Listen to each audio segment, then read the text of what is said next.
La défense de ce jour est d'abord et avant tout la consécration d'un long apprentissage forgé dans l'encre de la discipline, du travail acharné, des privations, des rigueurs et des remises en question de soi, des autres et même de la gouvernance publique.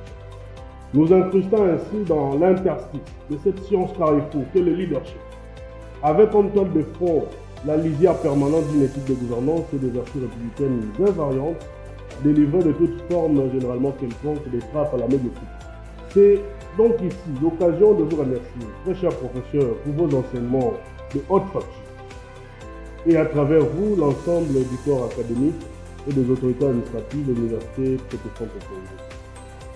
De façon synoptique, notre mémoire intitulée Leadership planocratique dans la déconstruction des États, expérience congolaise, se pose comme une proposition fondatrice d'une prémisse de développement syllogistique dont la validité de raisonnement ne devrait répondre moins à des procédés mnémotechniques qu'à une hétéronomie ontologique de jauge de la qualité de leadership et de la gouvernance publique des autorités congolaises depuis la naissance concentratoire de notre pays issu du saucissonnage oligarchique de Berlin en 1885.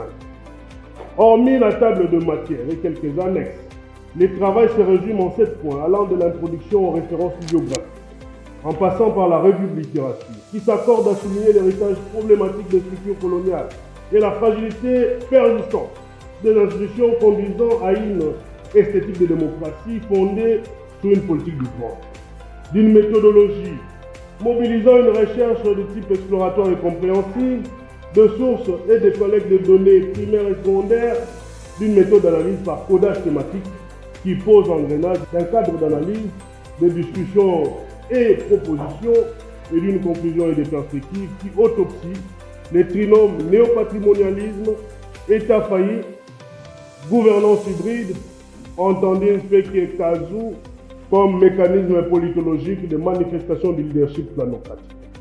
Honoré professeur président du jury, distingué professeur membre du jury, à l'abord de l'exposé épistémique, proprement dit du travail sous examen, il est porte de rappeler 3 évidences scientifiques.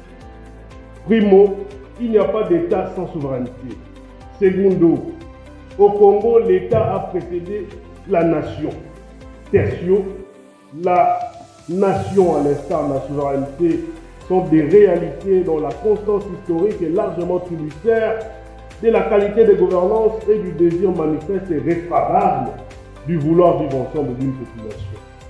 Ainsi, à l'analyse de l'interpénétrabilité notionnelle de la nation et de la souveraineté, Raymond Carré de Malbert, dans sa contribution à la théorie générale de l'État, opine-t-il, je cite, « La souveraineté ou puissance étatique, ce n'est pas autre chose en effet que le pouvoir social de la nation, un pouvoir qui est essentiellement national, en ce sens et par ses motifs, qu'il se fonde uniquement sur des exigences d'intérêt de la nation et qu'il n'existe que dans cet intérêt. » Ajoute-t-il et non sans raison. Le vrai souverain, ce n'est pas le roi, ni le président, ni aucun gouvernant quel qu'il soit. C'est exclusivement la nation. Par suite, la puissance exercée par le gouvernant n'est pas pour eux un attribut personnel. Elle ne leur appartient pas en propriété et ne devient pas pour eux un bénéfice propre. Mais elle est un dépôt qu'ils détiennent pour le compte de la nation et qu'il ne doit servir entre leurs mains qu'au bénéfice de la communauté nationale. Face à ce qui précède, les expériences congolaises renseignent, à en croire le professeur Rémi Bongeli, que l'absence d'un modèle de leadership efficace au niveau politique fait emprunter au pays la voie boueuse d'un paradis sur terre où règne la misère la plus indescriptible.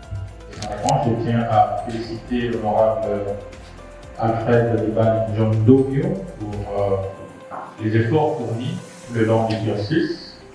Le travail de l'honorable Alfred Liban John Dogio avec la mention la plus grande distinction.